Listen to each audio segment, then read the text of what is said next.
Hello friends, आज हम home science से रिलेटेड टॉपिक पाचन तंत्र के इम्पॉर्टेंट क्वेश्चन आंसर सॉल्व करेंगे। तो ये सारे क्वेश्चन आंसर इम्पॉर्टेंट है, तो वीडियो को लास्ट तक देखें। वीडियो को लाइक करना और चैनल को सब्सक्राइब करना ना भूलें, जिससे मेरे चैनल की सारी अपडेट आपको मिलती रहे। और बेल आइकन को प्रेस करें, जिससे मेरे चैनल की नोटिफिकेशन आपको ईजिली मिल सके। तो चलिए स्टार्ट करते हैं पाचन तंत्र से related important question answer. First question है, वैसा तंत्र जो भोजन का अवशोषण कर उसे रक्त कोशों के लिए उपयोगी बनाता है उसे कहते हैं, उसे हम पाचन तंत्र कहते हैं, जो भोजन का अवशोषण करके उसे रक्त कोशों के लिए उपयोगी बनाता है। सेकंड क्वेश्चन है, मम्स में फूल जाती है, तो मम्स में लार ग्रंथियां जो हैं वो फूल जाती हैं। नेक्स्ट क्वेश्चन है, वेरी इंपॉर्टेंट है, लार में रहता है, लार में टाइलिन पाया जाता है। नेक्स्ट क्वेश्चन है, 6 महीनों से 2 वर्ष के बीच के बच्चे के अस्थायी दांतों की संख्या होती है, अस्थायी दांतों की संख्या 20 होती है। नेक्स्ट क्वेश्चन है, 12 वर्ष की आयु तक स्थायी दांतों की संख्या होती है, स्थायी दांतों की संख्या जो है वो 32 होती है। तो अस्थायी कितनी होते हैं? 20 होते हैं, और स्थायी कितने होते हैं? 32 होते हैं। वयस्कों में दांतों के नाम में कौन सही है? तो ये क्रम आपका सही है। 2 कृंतक होते हैं, 1 रदनक होता है, 2 अग्रचरणवक होते हैं, और 3 क्या होता है? वो ग्राम अड़क होता है। इसे आप ऐसे ही ईजिली याद कर लीजिएगा कि 2 और 1 मिलकर 2 नहीं होते हैं, 3 होते हैं। 2 और 1 मिलकर 2 नहीं होते हैं, 3 होता है बल्कि। तो ये आप ऐसे एग्जाम में ऐसे लिख लीजिएगा। फिर यहाँ पर याद रख लीजिएगा तक और नक, तक और नक इजी याद हो जाएगा। कृंतक रदनक इतना इजी नहीं याद होगा, तक और नक। और फिर ये चौड़ को कहिएगा 4 लोग गाँव गए, चौड़ मतलब 4 लोग जो है गाँव गए, तक नक 4 लोग गाँव गए।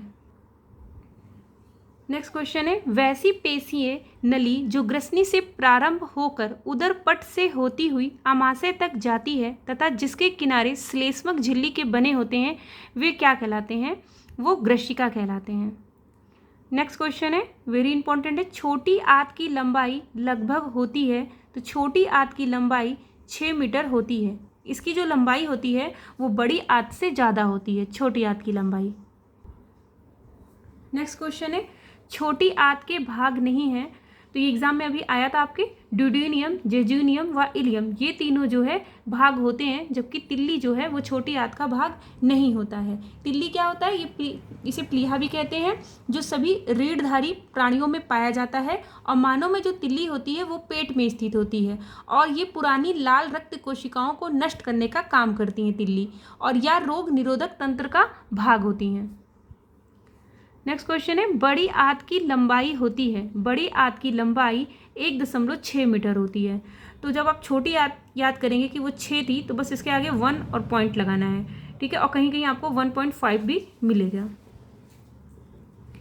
अपेंडिक्स लगा होता है, अपेंडिक्स जो है वो बड़ी आंत के सीकम में लगा होता है। नेक्स्ट क्वेश्चन है, वैसी ग्रंथि जिसका आकार मछली नुमा होता है, सिर जो है वो ड्यूडिन की गोलाई में तथा पूंछ तिल्ली को छूती है और आमाशय के पीछे होता है, कहलाता है अग्नाशय। सबसे बड़ी ग्रंथि जिसका भार 1.5 किलोग्राम तथा कोमल लाल होता है, जो आमाशय के ऊपर भाग में दाईं तरफ उदर पट के नीचे होता है, कहलाता है, वो हमारा यकृत या लीवर कहलाता है। तो इतना लंबा क्वेश्चन नहीं आता है, पूछा जाता है कि यकृत का भार कितना होता है, तो 1.5 किलोग्राम ये यकृत का आपका भार होता है। नेक्स्ट क्वेश्चन है, भाले के समान लगभग 8 सेंटीमीटर लंबा पेशीय थैला जो यकृत के नीचे जुड़ा होता है, कहा जाता है, उसे पित्ताशय कहा जाता है। नेक्स्ट क्वेश्चन है, वैसा एंजाइम जो पके स्टार्च को माल्टोज में बदलता है तथा लार में पाया जाता है, तो जहाँ भी आप लार देखेंगे तो ये इजी आंसर है, टाइलिन होता है।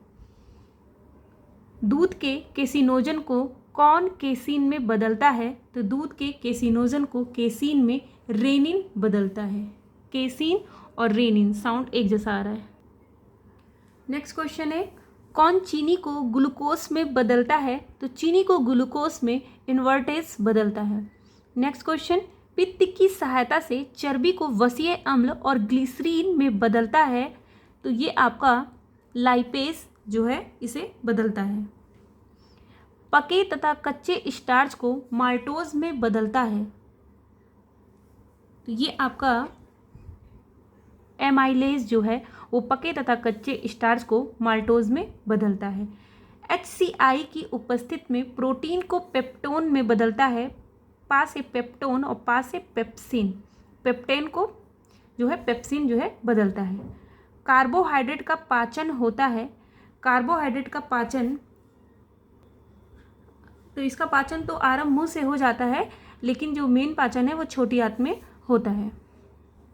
नेक्स्ट क्वेश्चन है, पेरिटोनियम का कार्य नहीं है। तो पेरिटोनियम का कार्य चीनी को ग्लूकोज में बदलना नहीं है, जबकि रक्त को अंगों तक पहुंचाना ये कार्य है। अंगों को गर्म रखना ये भी कार्य है। अंगों को अपने स्थान पर रखना ये भी कार्य है।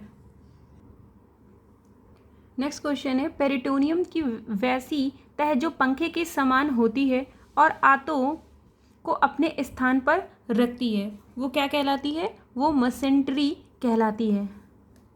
भोजन का चयापचय कितनी अवस्थाओं में संपन्न होता है?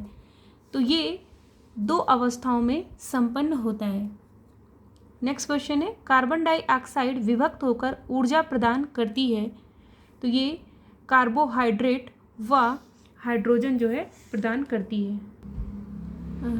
H2O जल, तो कार्बोहाइड्रेट व जल हो गया। कार्बन डाइऑक्साइड विभक्त होकर ऊर्जा प्रदान करती है, तो कार्बोहाइड्रेट व जल हो गया इसका आंसर। तो यहाँ पे 25 क्वेश्चन कंप्लीट हुए। तो आप वीडियो को लाइक करना और चैनल को सब्सक्राइब करना ना भूलें, जिससे मेरे चैनल की सारी अपडेट आपको मिलती रहे। Thank you.